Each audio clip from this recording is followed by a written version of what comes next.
For more of a preview on the upcoming Israel elections, let's bring in Middle East analyst Micah Halpern. Micah, thanks for being here. Looking like another scenario of here we go again. I mean, Prime Minister Netanyahu far from a shoo-in candidate this time around again. Oh, there's no question.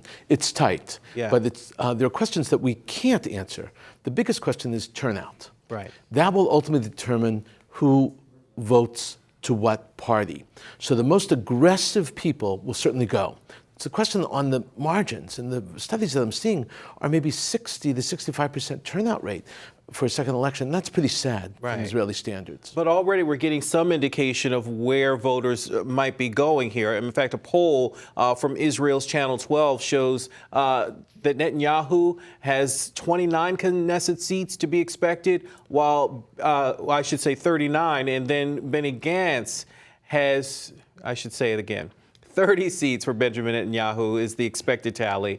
29 seats for Benny Gantz and his blue and white party. That's a slim margin here. Right. There's a lot of questions with regard to the polls, and we should look at them from the beginning. Since June, the polls on the two major parties have been almost exactly the same. Right. But given the degree of error for polling of 3 to 5%, they're even, and one could be much more, much less. But think about how they poll. The polls have not been accurate. They poll calling homes between 6 and 9 o'clock on regular phone lines. So you're not getting real, can you imagine that? Yeah. I don't even answer the phone.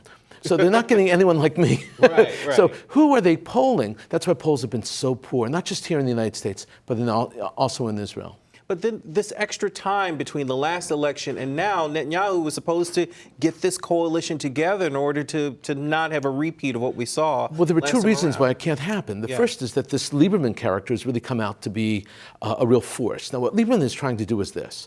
He actually had a meeting this week to try to oust Netanyahu as political leader of Likud. What he wants to do is create a unity party, a unity coalition between blue and white and Likud under the condition that Netanyahu not be the leader.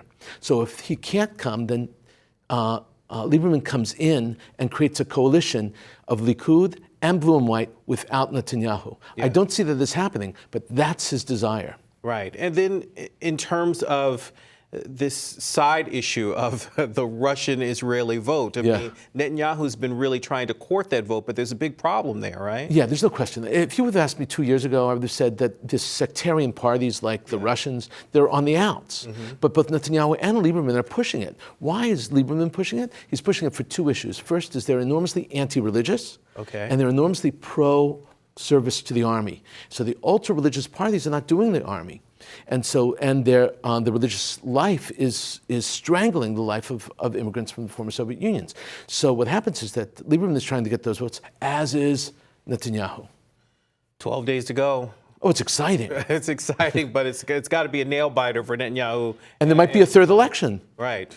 That could be a very real possibility. We'll see what happens. Middle East analyst Micah Halpern, thanks. Always a pleasure. All right.